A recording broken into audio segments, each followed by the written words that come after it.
Hello, everybody, and welcome into another episode of Prep Rally, a production of the Daily Journal and djournal.com. It's a podcast, it's a webcast, and welcome in on this Wednesday.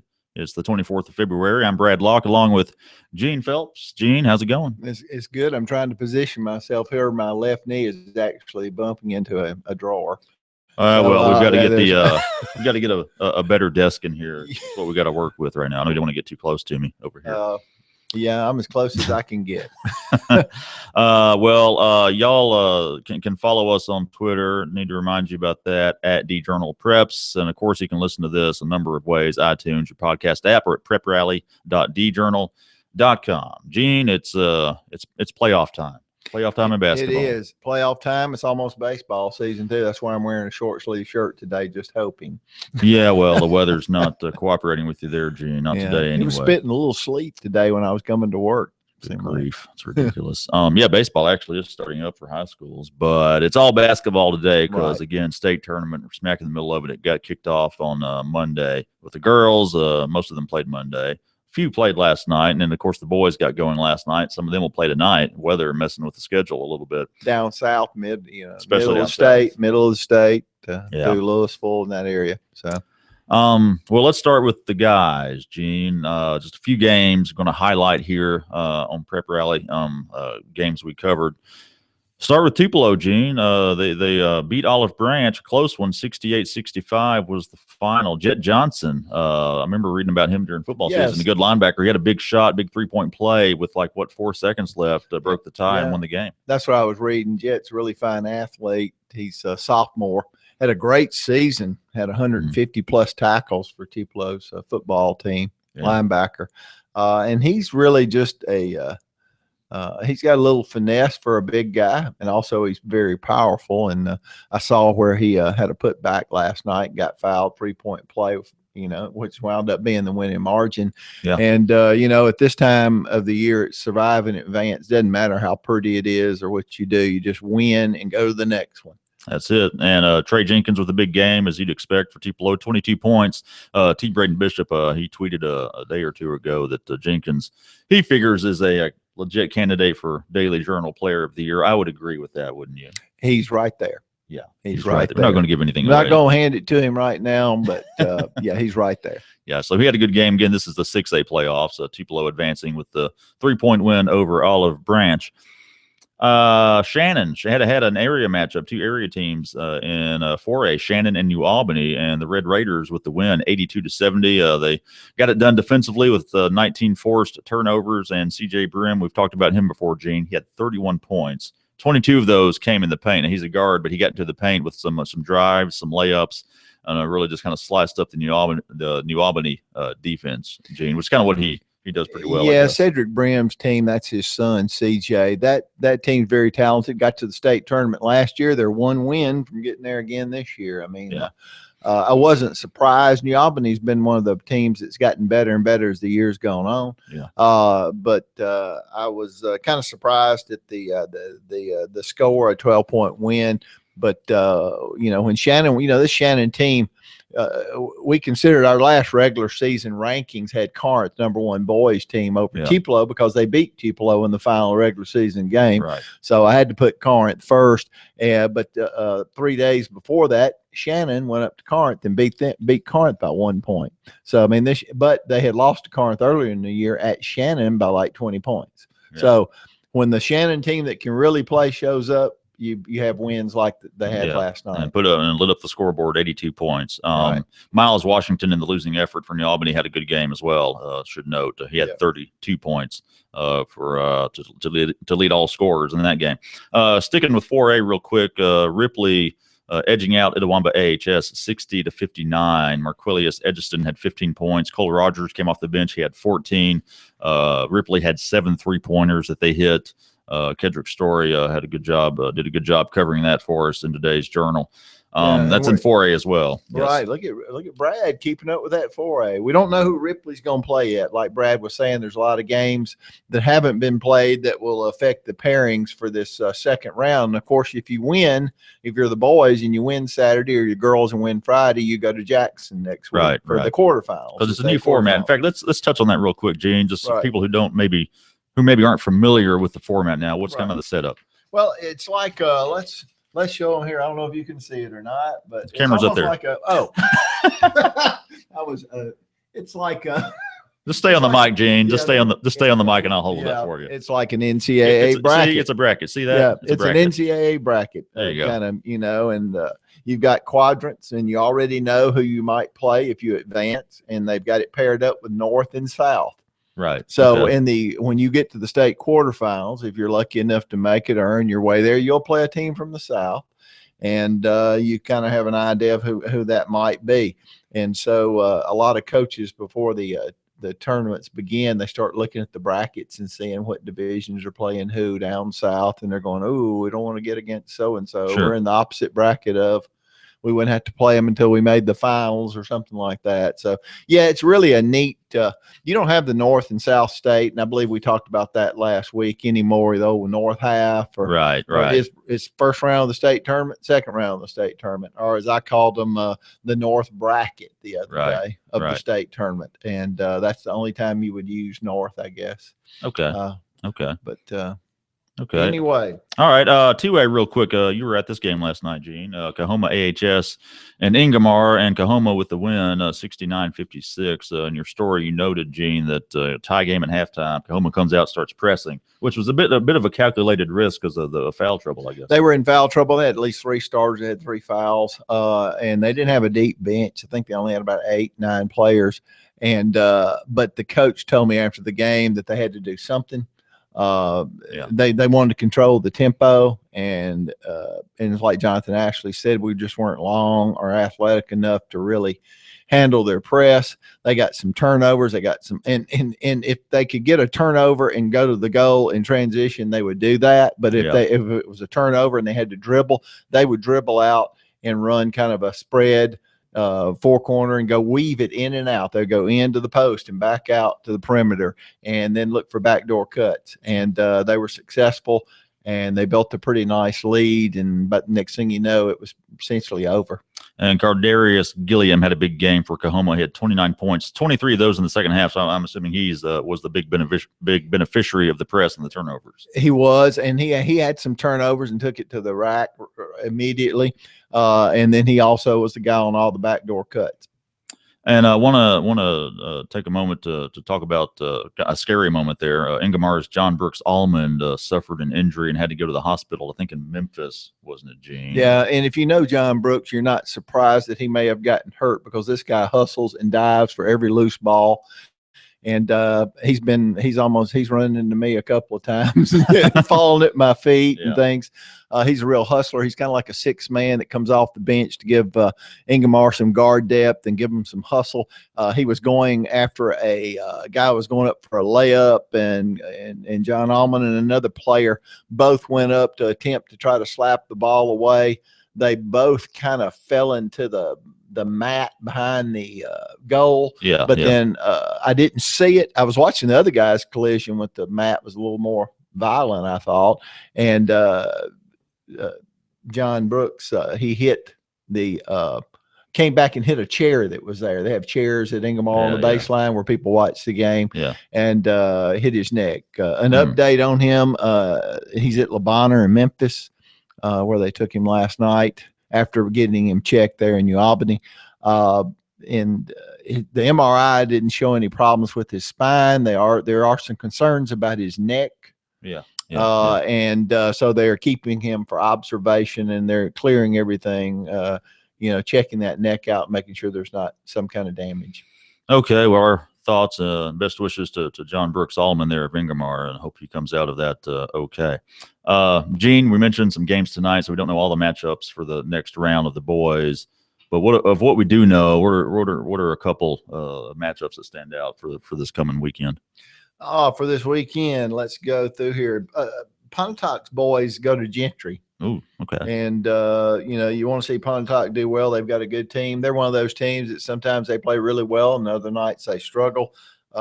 We do know that they are going. We don't know who Shannon or Ripley or Carnt's going to play In 5A, we know Saltillo goes to Ridgeland. Ridgeland played in the championship game last year, state tournament. So that's Craig Lauderdale at Saltillo. They've done a great job this year getting that team back focused and winning again. And, you know, they're going to have a tough task. If they get to the state tournament, they will have earned it. Yeah. From what I understand, Tupelo High, as we all know, moves on down, plays at Murrah. Murrah got a first-round bye. I saw Murrah play in the Martin Luther King weekend or day tournament down in Jackson against Oxford. They're very athletic, very quick. Tupelo's athletic and quick too, but Murrah's it's going to be a great game. I think it'll be one of those 3-point games. In 1A boys, you got West Union has qualified. We don't know who they're playing. Simmons and Smith will play tonight. So the winner of that game will play them. Biggersville goes to Shaw. Myrtle plays at Hulka. Good area matchup. Yeah, get the Hobson kid from Hulka, and Myrtle's always got a good team. Medeiros Hobson. Coahoma County comes to Calhoun City. Now, here's one everybody should it's going to be a tough task. Okolona and Calhoun City have battled all year in their division. Right. Okolona, there's not a grain of salt between them. Okolona goes to undefeated West Tallahatchie. So if Okolona makes it to Jackson, they will have earned it. No doubt. Winona plays at Baldwin. I know a lot of people are interested in the Bearcats. I don't know anything about Winona. I hadn't had time to do any homework on them. I know Aberdeen plays at Holly Springs. And another game of interest in the matchup set in 3A is Boonville playing at Morville. Yeah, Morville making another run at it. Yeah, beat Amandelzy last night. Yeah, I believe on the road, and they will host Boonville Saturday. And they beat Boonville. They'll go to Jackson for the second straight year. Is that right? That's correct. Yeah. Wow. Who'd have thunk it? Morville basketball making some noise again. Good for them. And you can check out more results and box scores in today's journal on page 2B from all the games from last night. Had some girls' games Monday. Most of them played Monday. Did have a couple last night. And Ingemar's girls happened to play last night, so I guess you got to see them as well against Oklahoma. They blew them away. 82-26. They ran the clock in the second half. That was a good thing. Running clock, Ingemar's girls have a good team. This is a team that did beat Tupelo early on, didn't they? Yeah, and they were trying. My wife actually wondered. She was sitting next to me. Why is he keeping his starters in? I said, well, he's trying to get. He's working on things. Yeah. You know, exactly. You can't take everybody out. You're in the playoffs now. You need to make sure all your plays are going to work and all that. And he was also concerned. Trina Adair, the coach. You're concerned about injuries to good players, but you also want to run plays. They weren't trying to run up the score. They were just trying to make sure. Working on plays against the press and setting up plays for scoring and going inside. And so, but anyway, I don't think games like that really do you much good. You know, other than maybe get a player hurt. I saw Tan White get hurt in a game like that one year for Tupelo High, sprained an ankle, and kind of affected her the rest of the postseason. But Lauren Thompson had 19 points for the Lady Falcons in that blowout win. Again, that was last night. Ingemar over Oklahoma AHS. Tupelo's girls saw their season come to an end against Olive Branch, 75-46 on Monday. Had 16 first-half turnovers. I mean, this is a young squad, Gene. No seniors. You imagine they'll be back. Yeah, we talked about teams that are having up and down years. And, this is a Tupelo team that beat Boonville, which was our final regular season #1 ranked team. 23-1, a favorite to win maybe the state championship in Class 3A. And they just those turnovers, they got behind and they weren't really making any outside shots, and that game was really over by halftime. A couple of other games of note from Monday on the girls' side. Pontotoc defeated Ripley 59-32. Pontotoc shooting 48% from the floor, out-rebounded Ripley 38-16. So that's a solid first-round win because Ripley's not a bad team, Gene. No, and Bill Russell does a good job, and they had struggled late in the year. I think they'd lost 2 or 3 games down the stretch. Corinth won that division and beat Pontotoc and beat Itawamba, AHS. And so, anyway, good win for Bill Russell. I'm going to look real quick and see who they're going to play in 4A. I know they've got to go on the road. And they go to Gentry. Yeah, that's right. And I don't know. I hadn't had time to look. At one time, Gentry was a power. I don't know if they're still a power. I remember covering a game at Gentry when Pontotoc, D'Amber Johnson was still playing for Pontotoc. Pontotoc went to Gentry and lost a close game down there. Yeah. They're usually pretty good. Right. most years. So again, if they make it to Jackson, they will have earned it. No doubt. Another game of note. This was a good one. Lafayette defeated Shannon 43-41 on Monday. Shelby Buford hit a couple of free throws with 9 seconds left to win it for the Lady Commodores, and Buford finished with 16 points in that win for Lafayette. So looking ahead to the next round, Gene, again, so just some key matchups that you're looking at on the girls' side. In 1A, we've got Hamilton plays at West Union. Okay. I know West Union's without one of their star players. Grayson Conley had a knee injury, and she's out for the year. She was hurt last week. That's a big blow to them. Yeah. Any win they can get from here on out. At one time, I thought maybe they had a shot at winning the state championship. If they can do it now, they will have really done something, because Grayson kind of gives them that outside threat. Yeah. And she was averaging about 10 to 12 points a game, and she's a senior too. Yeah. So that was a big blow for them. Myrtle plays at Vardaman. Pine Grove plays at Shaw. That's Katie Bates at Pine Grove. Yep. She just wins wherever she goes. Biggersfield's hosting Coldwater, and West Bolivar plays at Ingomar in 2A. That's Rosedale. I don't know a lot about them yet. Yeah. I hadn't had a chance to look at them. I know just looking, East Webster plays West Tallahatchie in a rematch of the state championship game last year. I think say last night. I have a story running tomorrow on talk with Michael Seeger, the coach, the first-year coach at East Webster. And while on paper it's a rematch of the championship, West Tally has all their players back from last year, and East Webster had one starter back. Wow. So it'll be a new East Webster team on the floor, but they've won 21 games this year. So East Webster, I mean, they've had a little bit of turnover with their coaches for various reasons, but every year it seems like they're in the mix somehow. New site, new site's in the mix, but girls in 3A, but they've got to go to Velma Jackson. And I saw Velma Jackson play earlier this year down in Ackerman in that annual tournament down there, and they beat West Union pretty handedly. And West Union was at full strength at that time. Boonville hosts Humphreys County, as I mentioned earlier. Boonville's our #1 team at the end of the regular season. Yep. So it'll be interesting to see how that matchup turns out. Looking at 4A, Corinth's still alive, and they'll host Cleveland. And, of course, Leake Central plays at Lafayette. And, of course, we mentioned Pontotoc playing at Gentry. Right. In 5A, we've got the Oxford and West Point girls, and they'll be playing. Oxford hosts Vicksburg, and West Point goes to Jackson Lanier. And, of course, 6A, we don't have anybody. Yep, Tupelo got knocked out. And so there you go. Some key matchups coming up here in the state tournament. Again, some games, boys' games tonight. So look for results on those in tomorrow's journal. Gene, it's now time for the athletes of the week, female and male athlete. We do this every week here on Prep Rally. We pick a couple of kids who have had particularly outstanding performances the last few days. So who we got, Gene? All right, we'll go with Jet Johnson for the male athlete. There we go. Big win. They had to have him make a play, and he happened to be the guy that made the play, and they advanced to the next round. He's just a sophomore. Yeah. Now, I picked a girl on a losing team. Briley Talley plays for Alcorn Central. They lost the other night in their playoff game. But she scored 23 points in the loss.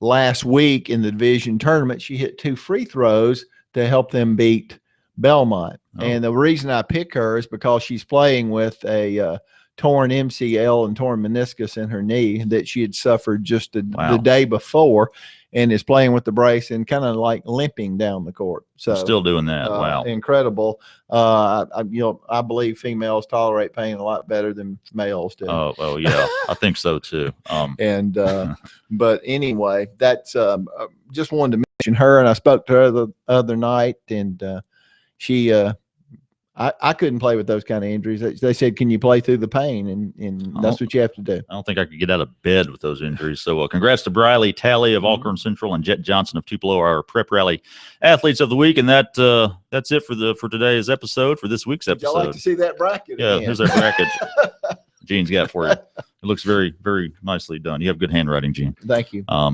Anyway, so thanks for joining us. Again, you can follow us on Twitter at DJournalPreps. You can send us an email if you want. It's preprally@journalinc.com. You can listen on iTunes, your podcast app, or preprally.djournal.com. So follow Gene on Twitter. He's at Gene Phelps. He'll be updating any game that he's at. Again, who are you covering this week, Gene? You don't know yet. Don't know yet. Okay. Don't know I yet. know you're Still pulling JUCO duty tonight, aren't you? I will. I'll be at ICC's women's game tonight, playing the state semifinals. I might be there tomorrow night covering them if they make it to the finals. Friday, I probably will go see Boonville's girls play. Okay. There's a pretty good chance I'll wind up going there. Saturday, it looks like I might be at Boonville at Morville. You can't pass up a good all-area. Oh, the boys' game? Yeah, boys' game, yeah. Okay. Well, good stuff. Follow me on Twitter if you like. It's at Brad Locke. And so that's it. Again, we'll be back next Wednesday and see where we are with the basketball. And until then, y'all have a good one.